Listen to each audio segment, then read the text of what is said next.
Welcome to this tutorial video. The goal of this video is to show you how to perform a debtor search.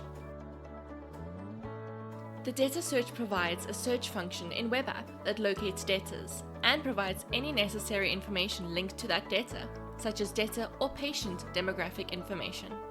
The search function makes locating and accessing debtors or patients easier instead of having to scroll through the list, especially when a large practice has a lot of debtor files.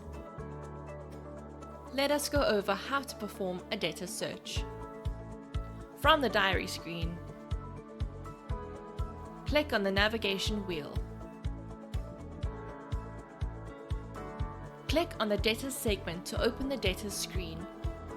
For more information regarding the column names on the Debtors screen, please refer to the Debtors List user manual in this video's description.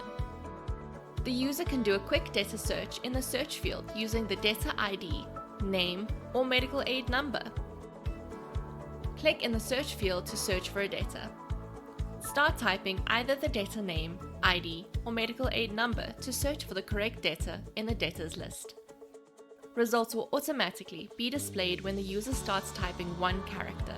Debtors with the same or very similar name, ID, or medical aid number will display.